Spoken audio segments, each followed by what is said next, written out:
L'histoire est en marche à Leicester. À 4 journées de la fin, les Foxes dominent le championnat le plus réputé du monde.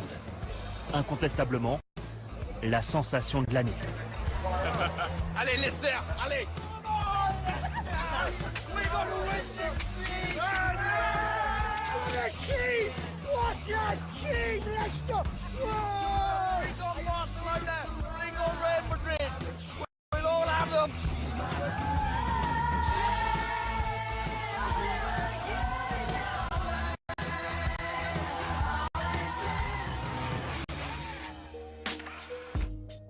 À la base, on était là pour se maintenir et on se retrouve à jouer le titre. C'est pour ça que voilà, dans le monde entier, tout le monde en parle. Je me rappelle, j'étais en Éthiopie il y a 2 semaines avec l'Algérie et c'était la folie. Tout le monde ne parlait que de Leicester en Éthiopie. Imaginez. D'autant plus improbable qu'il y a 1 an, Leicester City était bon dernier du championnat d'Angleterre, avec 7 points de retard sur le premier non relégable. Grâce à 7 victoires lors des 9 dernières journées, le club se sauve et termine finalement 14e. Mais qui aurait pu imaginer à l'époque retrouver les Foxes 1 an plus tard, avec 47 points de plus, et surtout en tête de la Première Ligue.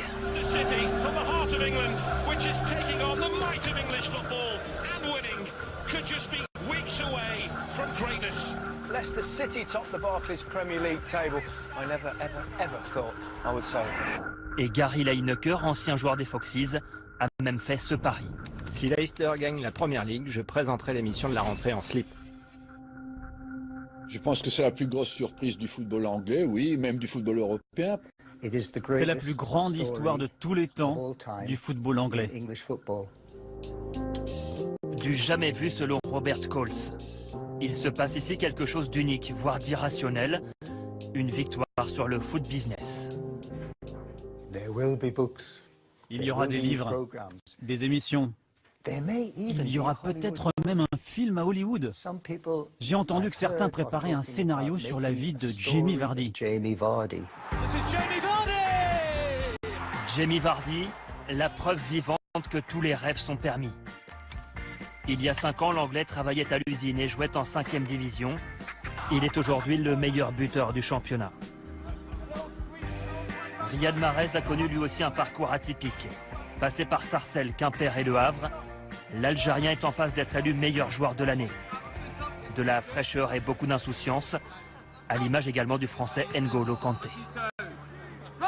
On n'est pas forcément les meilleurs, mais je pense sur certains matchs, c'est l'état d'esprit qui a fait la différence, qui nous a permis d'aller chercher la victoire.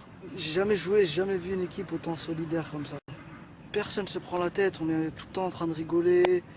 Même jour de match, voilà, musique, il n'y a pas de pression particulière. Je pense que c'est ça qui fait notre force depuis le début de l'année.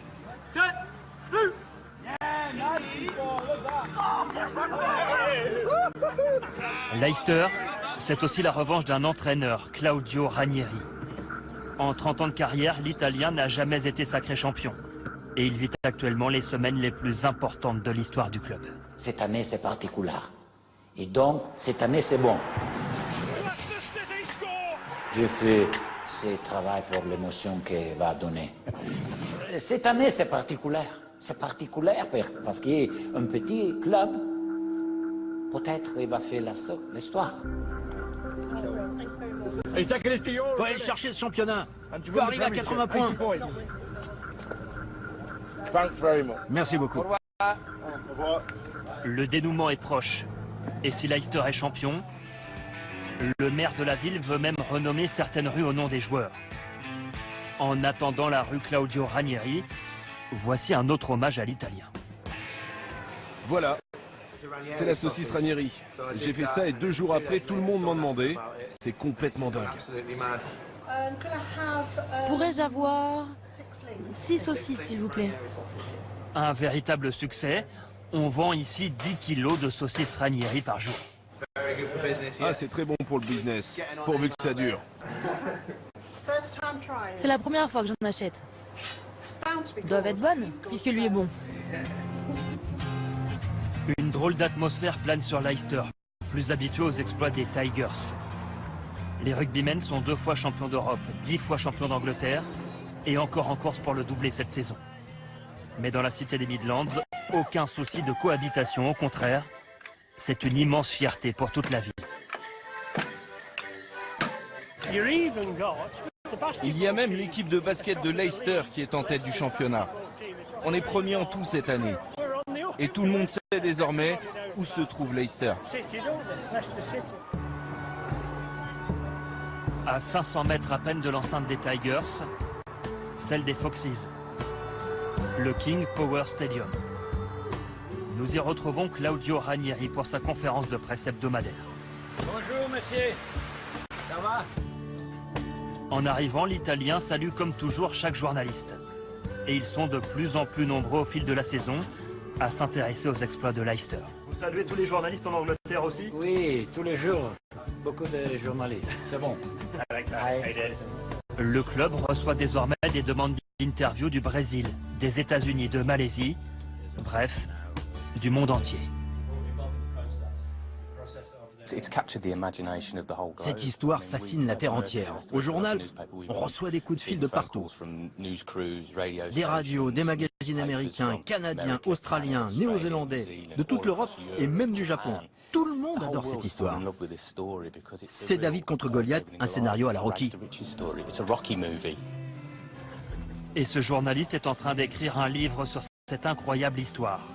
Son titre, 5000 contre 1. 5000 contre 1 comme la cote de Leicester champion en début de saison. Les bookmakers n'ont jamais vu un tel scénario. Ils sont 46 à avoir misé il y a 9 mois sur les Foxes remportant la Première Ligue. Sur les 46, 22 peuvent encore gagner. Pour une mise de 25 €, ils peuvent en remporter 124 000. Les 24 autres, ils ont encaissé. On a racheté leur pari, on a payé jusqu'à 36 000 € pour un ticket peut-être perdant. Ce parieur qui a encaissé les 36 000 € de Ladbrokes, nous l'avons retrouvé dans la banlieue de Leicester.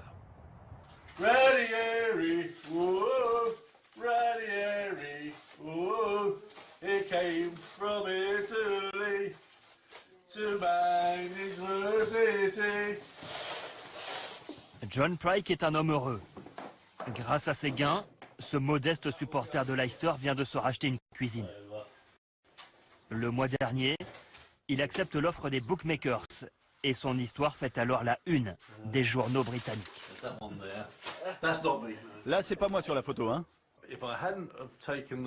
Si je n'avais pas pris les 36 000 € maintenant et qu'il n'avait pas gagné le championnat, je me serais botté les fesses. Je n'aurais rien eu ensuite. Je devais les prendre. Sans regret, car John a aussi parié sur Leicester dans les 3 premiers. Ce pari devrait lui rapporter 5 000 € de plus. Le bonheur total, d'autant que John a même donné le coup d'envoi de Leicester-Newcastle le mois dernier. J'ai pu serrer la main de Claudio Ranieri et j'ai embrassé le ballon du match aussi. Le ballon était posé à l'entrée du terrain, je l'ai pris, je l'ai embrassé. C'est une histoire fantastique. C'est un conte de fées. Oui, c'est un conte de fées, Chris. C'est comme ça depuis le début de la saison. Oui, et en plus ça dure. C'est comme dans un rêve. Les supporters de Leicester sont aux anges.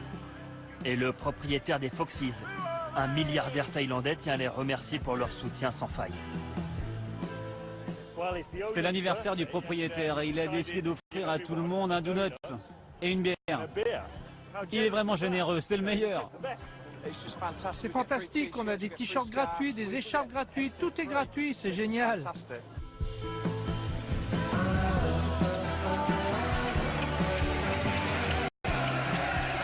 Aujourd'hui, c'est West Ham qui débarque au King Power Stadium.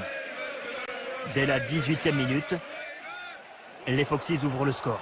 N'Golo Kanté trouve Jamie Vardy, 22e but de la saison pour l'Anglais. Vardy, pourtant malheureux quelques minutes plus tard, expulsé après cette simulation. Réduit à 10, Leicester va craquer à 2 reprises. 84e, puis 86e minute. 2-1 pour West Ham jusque dans les arrêts de jeu. Les Foxes arrachent le match nul 2-2 grâce à Ulloa. Le miracle continue. Nous sommes le Leicester. Il nous doit lutter chaque match, chaque ballon. Leicester est d'ores et déjà assuré de jouer la Ligue des Champions la saison prochaine. Les Foxes possèdent 8 points d'avance sur Tottenham, 13 points d'avance sur Manchester City, tombeur cette semaine, du Paris Saint-Germain. La preuve donc que l'on peut gagner autrement et que l'argent ne fait pas tout dans le football. Paris, leur objectif c'est de gagner avec des champions, donc ils vont prendre des joueurs pour gagner avec des champions. Leicester, leur objectif cette année c'était de se maintenir. C'est pas forcément les plus grands joueurs qui sont venus à Leicester, mais aujourd'hui on est en tête de la première ligue, c'est une belle chose. Le plus important c'est voir les jeux avec les coraisons, la force mentale, la rage. Des valeurs qui font aujourd'hui la force de Leicester. Et autant vous dire que vous n'avez pas fini d'entendre ce refrain.